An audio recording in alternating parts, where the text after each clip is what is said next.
자, 오늘부터 이제 본격적으로 일곱 교회를 통하여 이 교회들의 특징을 살펴보고 이것을 통하여서 우리는 이제 어떤 마음을 가지고 교회 생활을 하며 어떤 교회가 될지 기도하는 시간을 갖겠습니다. 먼저 예배소 교회에 대하여서 이야기를 할 텐데요. 그 당시 상황이 이랬습니다. 여기는 이제 로마 제국의 로마, 시리아, 안디오, 알렉산드리아에 의해서 네 번째로 큰 도시입니다. 그러니까 이 당시 지금 예배소는 이 로마의 나라 것이 아니었지만 그 당시는 이제 로마가 다 지배했었고 그 지배 가운데 네 번째로 큰 도시였다라는 것입니다. 그리고 인구는 약 25만 명 이상이고 이것은 또 학자들에 따라서 인구 조사를 여기서 뭐 아이들의 수가 빠진 거다, 뭐 종들의 수는 빠졌다, 뭐 이렇게 표현을 하는데 그래서 이제 최소 25만으로 이렇게 이야기를 하고 있고 상업, 교통, 문화의 중심지인 항구 도시였어요. 그러니까 이거를 얘기하는 것은 이제 그만큼 규모가 있는 큰 위치에 있는 교회였다라는 것이죠. 그리고 유럽과 아시아 무역의 주요 교통지였으며 아시아의 시장인 대무역 도시였습니다. 그러니까 항구 도시였기 때문에 문화라든지 경제적인 부분에서 상당히 앞서가고 다양한 것들을 접할 수 있는 곳이었다는 것입니다. 그리고 정치적으로는 이제 자유도시라는 곳이었습니다. 법적으로. 그래서 자유도시라는 건 무엇이냐면 자치가 인정되어 로마 군대의 주둔 없이 로마 총독이 정기적으로 순회하여 재판을 하는 곳. 그러니까 로마로부터 직접적인 어떤 제재를 받는 것이 아니라 이제 자율적으로도 했지만 이제 그 중에 중요한 날이 있을 때만 이제 그것을 터치받을 수 있는 상당히 여러 가지로 좀 자유했던 그런 분위기였다라는 것입니다. 그리고 아테네 올림픽과 같은 운동 경기가 매년 5월에 있었고 종교적으로는 세대 7대 불가사의 중 하나인 아데미 여신의 신전이 있습니다. 이것을 제가 이제 사진으로 좀 보여드리려고 했는데 없더라고요. 왜냐하면 무너졌거든요, 이미. 그래서 이제 뭐 어떤 복원도라든지 그런 걸 봤을 때는 상당히 크다라고 했는데 이건 뭐 가서 보셔야지 저도 안 봐가지고 잘 모르겠어요. 근데 세계 7대 불가사의 중에 하나라고 했던 것은 그만큼 규모도 크고 예술적 가치가 있는 신전이었습니다. 우상을 섬기는 그 신전이었다는 걸 알고 계시고 그런 게 이제 에베소에 있었습니다. 그리고 사도행전 19장에 이제 사도 바울이 전도 여행할 때 에베소에 들려서 이제 교회를 세웠죠. 그래서 여기에서 일어난 사건을 통해서 그 당시에 이 에베소의 종교성이 어땠는지 알 수 있습니다. 그래서 예를 들면 이제 두란노서원, 여러분 많이 들어보셨던 두란노서원에서 이제 바울이 강연했던 거, 그리고 손수건과 앞치마를 덮으면서 치유를 했던 사건이 여기 있었고요. 그다음에 이것을 보고 이제 누가 나오냐? 스게야의 일곱 아들 아시죠? 그래서 이 일곱 아들들도 바울의 그 기적을 보고 따라했어요. 그랬더니 귀신이 약 올리잖아요. 내가 바울과 예수는 아는데 너희는 누구냐? 그러면서 도리어 귀신들한테 이제 쫓겨났던 일곱 아들 사건이 여기 있고 또 마술사의 책을 태웠습니다. 그리고 은장색 데메드리오라고 해서 아데미 신상을 파는 사람들이었어요. 근데 바울이 복음을 전함으로 인해서 그 신상에 대해서 이제 사람들이 관심이 없고 안 하니까 이제 이게 장사에 어려움을 준다. 이 바울이라는 사람이 이 예수라는 사람을 전하는 바람에 지금 우리 먹고 살기가 힘들어졌다 그러면서 그런 소동과 충돌이 있던 곳이 바로 이 에베소 지역이었습니다. 자, 그래서 현재 그 에베소의 문화나 상황이 그런 모습이었고, 자, 이런 가운데 이제 에베소 교회에 하셨던 말씀을 한 번 더 짚으면, 에베소 교회 사자에 수신을 했고, 오른손에 일곱 뼈를 붙잡고 일곱 금쪽대 사이를 거니시는 이로 이제 예수님이 표현이 되고요. 그다음에 칭찬받은 건 그들의 행위, 수고, 인내, 그리고 교리적 정통. 근데 책망받은 유일한 것이 처음 사랑을 버렸다. 그래서 이것을 어떻게 해야 되냐? 회개하지 않으면 표대를 옮길 것이고 귀 있는 자는 성령이 교회들에게 하시는 말씀을 들을지어다. 그래서 하나님의 낙원에 있는 생명나무 열매를 맺게 한다라는 것이 오늘 읽은 이 1절에서 7절까지의 이제 압축 내용입니다. 그래서 이것을 이제 조금 이제 디테일하게 한 번 더 이제 들어갈 건데요. 에베소 교회에서 이제 예수님을 이렇게 설명하죠. 1절에 에베소 교회 사자에게 편지하라. 오른손에 일곱 뼈를 붙잡고 일곱 금 촛대 사이를 거니시는 이가 이르시되, 이 표현이 어디에 나오냐면 1장 13절과 1장 16절에 나옵니다. 그래서 1장 13절에는 촛대 사이에 인자 같으니 라는 표현, 그리고 1장 16절에는 그의 오른손에 7별이 있고 라고 해서 이 표현을 가지고 에베소 교회에서 교회에 예수님을 이제 소개하는데, 여기서 오른손은 그리스도의 절대적 권능, 그리고 7별은 7교회의 사절을 의미합니다. 그래서 에베소 교회에 나타난 예수님의 모습은 어떤 예수님을 의미하냐면 권능의 손으로 교회를 지키시며 또한 교회를 위해 열심히 활동하는 분을 의미하고 있습니다. 그리고 이 권세가 어떤 권세일까요? 그냥 우리가 생각하기에는 그렇지, 교회는 예수님이 함께 하시고 예수님이 역사하시니까 당연히 그냥 교회를 다스리는 권세, 교회를 이끄시는 권세라고 생각할 수 있겠지만 5절에 보면 이 권세는 촛대를 옮길 권세입니다. 그리고 여기에 7촛대 사이를 거니시는 이라고 하는데, 7촛대가 7교회라고 우리가 해석을 했을 때에 이것은 7교회 중에 임하시는 그리스도의 임재, 그래서 모든 교회에 계시는 예수님에 대하여 말하고 있다라고 1장을 설명할 때 이야기했습니다. 그래서 이 전체적인 것을 이제 보면 어떻게 해석할 수 있냐면, 교회에 그리스도께서 함께 계시며 그 증거로 모든 교회들에게 말씀하시기에 교회들에게 약속하실 때에 항상 이렇게 얘기하신다라는 거죠. 귀 있는 자는 성령이 교회들에게 하시는 말씀을 들을지어다. 즉, 이 교회에 하는 모든 명령은 누가 할 수 있냐? 예수님만이 할 수 있다. 예수님만이 교회에 대하여 말씀하실 수 있다라고 얘기를 하고, 이것이 이제 지켜지지 않을 때 에베소 교회는 어떤 문제가 생겼습니까? 내가 촛대를 옮기겠다라는 그런 권세까지도 예수님이 갖고 계시다라는 걸 말씀하시기 위하여서 에베소 교회는 이 모습으로 예수님을 소개하고 있습니다. 이제 다음으로는 이제 2절과 3절을 볼 텐데요. 내가 내 행위와 수고와 내 인내를 알고 또 악한 자들을 용납하지 아니한 것과 자칭 사도라 하되 아닌 자들을 시험하여 그의 거짓된 것을 내가 드러낸 것과 또 내가 참고 내 이름을 위하여 견디고 게으르지 아니한 것을 아노라. 어떤 내용 같습니까? 2절 3절 칭찬입니다. 그래서 먼저 칭찬한 것은, 그래서 에베소 교회는 크게 세 가지 칭찬을 받는데요. 먼저 내 행위와 수고와 내 인내를 안다고 말씀하십니다. 이것은 이제 어떤 것을 좀 유추해 볼 수 있냐면, 성경을 좀 이렇게 봤을 때에 바울은 고린도서서 13장 13절에 우리가 잘 알고 있는 이 말씀을 합니다. 그런즉 믿음, 소망, 사랑, 이 세 가지는 항상 있을 것인데 그 중에 제일은 사랑이라고 합니다. 근데 이것을 데살로니가전서 1장 3절에 이렇게 표현을 하죠. 너희의 믿음의 역사와 사랑의 수고와 우리 주 예수 그리스도에 대한 소망의 인내를 우리 하나님 아버지 앞에서 끊임없이 기억하미니. 그래서 결국 믿음, 소망, 사랑에 대하여 설명을 한 것입니다. 근데 이것을 에베소 교인들이 믿음의 본을 보이며 신앙을 지키며 살아가라는 것을 칭찬하기 위하여서 계시록에서는 행위와 수고와 인내, 그래서 이것을 이런 문학적인 모습으로 따온 부분도 있고, 또 이 부분을 이렇게 지켜가라는 것을 따온 부분이 있다라는 것입니다. 그래서 여기서 우리가 보면은 믿음의 역사는 무엇을 의미할까요? 이것은 내적인 믿음으로 말미암아 외적으로 흐르는 행위를 말하고 있습니다. 그래서 공동 번역에서는 이 믿음의 역사를 믿음의 활동이라고 표현한다는 거죠. 그러니까 우리가 믿음의 역사를 표현한다 그러면 조금 이 단어가 어려운데, 믿음의 활동이라고 표현하면은 이게 어떤 의미인지 우리가 좀 받아들이기 쉽다라는 겁니다. 이것은 이제 두 가지로 설명합니다. 하나는 우리가 하고 있는 복음 사역입니다. 그리고 또 하나는 타인을 위한 선행입니다.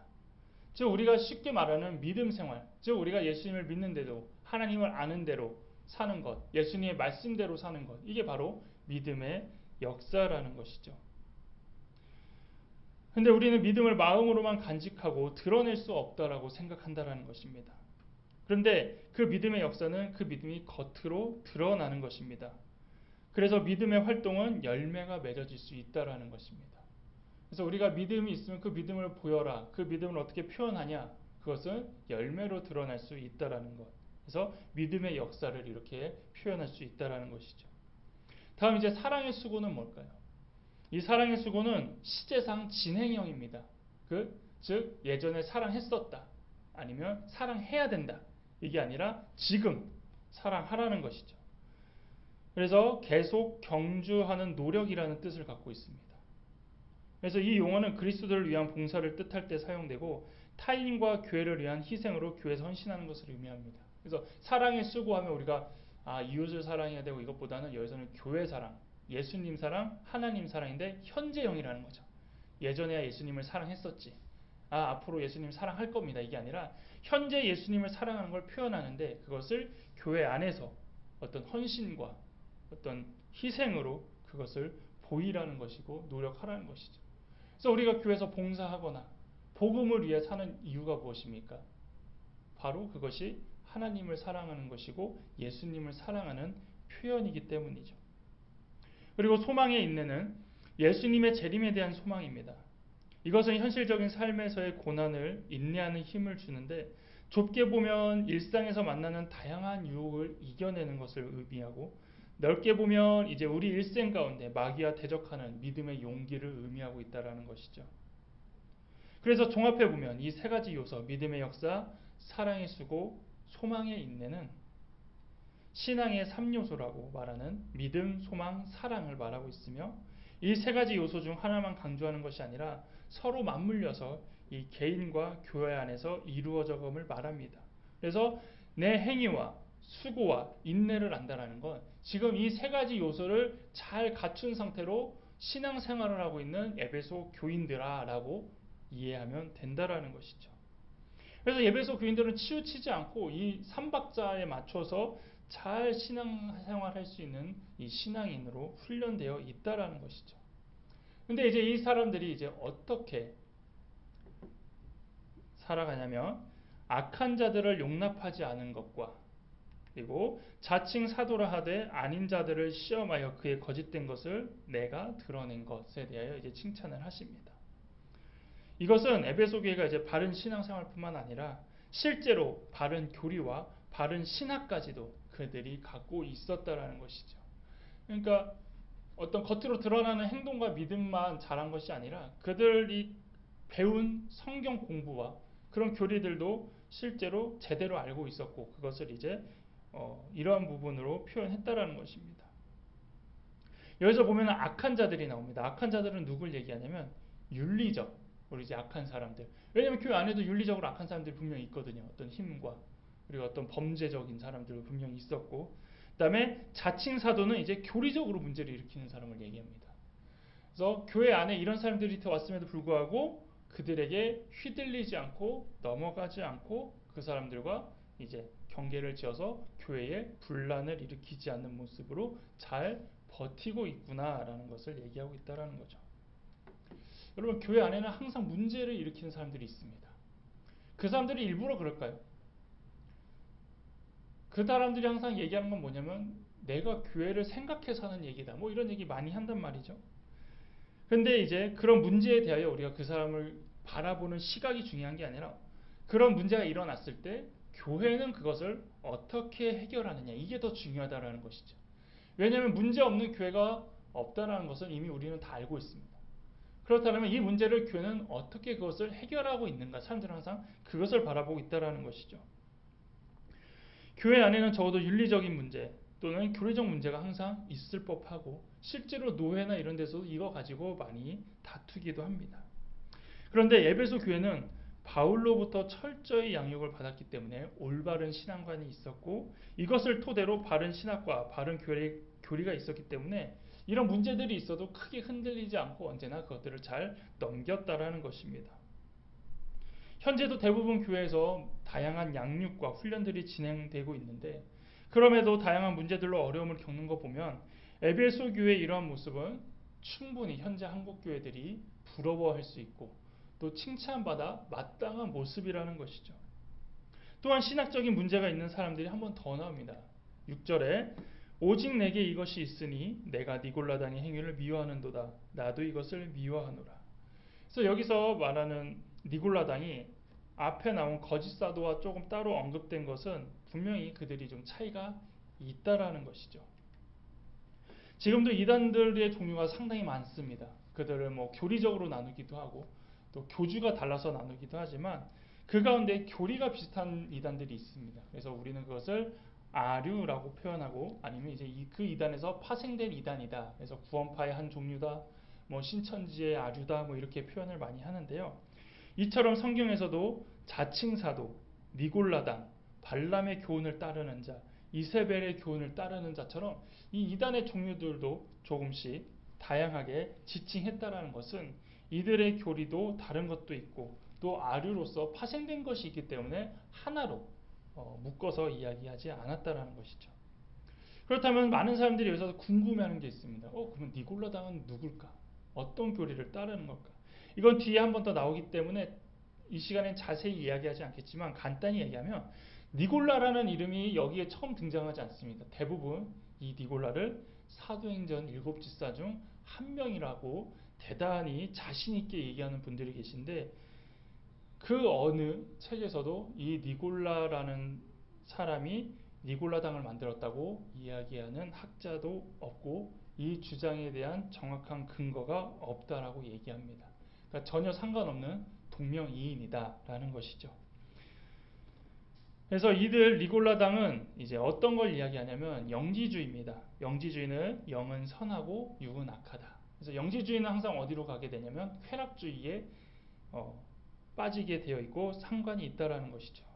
왜냐하면 육신은 무슨 행위를 해도 상관없다라는 것이에요. 왜냐하면 악하기 때문에 뭘 해도 문제가 없다라는 가르침을 가르치고 있기 때문이죠.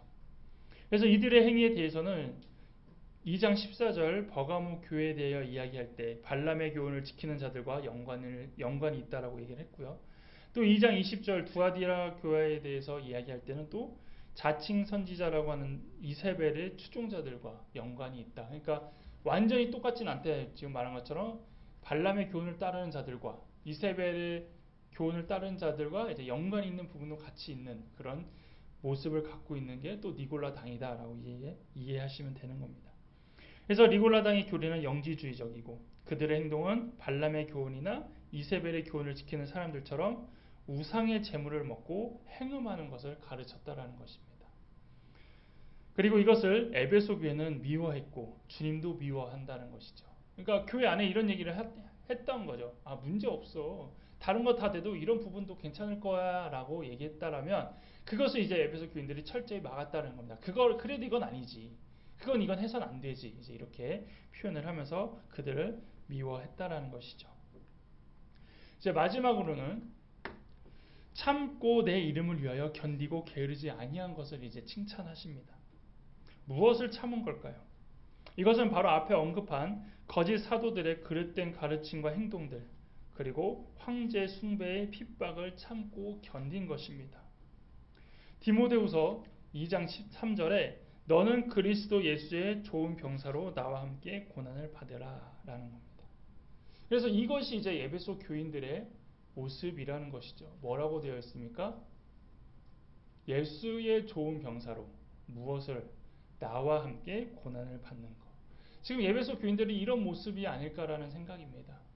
많은 어려움과 핍박 가운데 물론 훈련을 잘 받았지만 현실적으로는 어려움을 당할 수밖에 없고 고난을 받을 수밖에 없는 이 상황이 지금 말하고 있는 이것처럼 고난을 받고 어려움을 견딜 수 있는 예수 그리스도의 모습을 따라가고 있는 것이 아닐까라는 겁니다. 또한 게으르지 않았다는 것은 더 하나님을 찾고 신앙을 지키기 위하여 피곤한 가운데서도 열심을 다해 진리를 아는 힘에 힘을 썼다라는 것입니다. 베드로후서 1장 8절에 이런 것이 너희에게 있어 흡족한즉 너희로 우리 주 예수 그리스도를 알기에 게으르지 않고 열매 없는 자가 되지 않게 하려니와. 우리는 이 부분을 가지고 많이 회개해야죠. 왜 그렇습니까? 힘들고 어려울수록 우리는 어떻게 해요? 더 타협하려고 하고 더 좀 쉬려고 하고 좀 더 내려놓으려고 했는데 여기는 그렇지 않고 도리어 더 하나님 말씀을 위해 힘썼고 더 모이려고 했고 이것을 하나님이 원하시는 방법으로 극복해 나가려고 했다라는 것입니다. 우리가 일반적인 생활을 할 때도 피곤함이 있습니다. 그래서 쉽니다. 피곤하면 다시 쉬고 일상으로 돌아간다라는 것이죠. 일상생활도 피곤하기 때문에 신앙도 마찬가지입니다. 우리의 육신의 에너지를 쓰고 영적인 에너지를 쓰기 때문에 피곤함이 있습니다.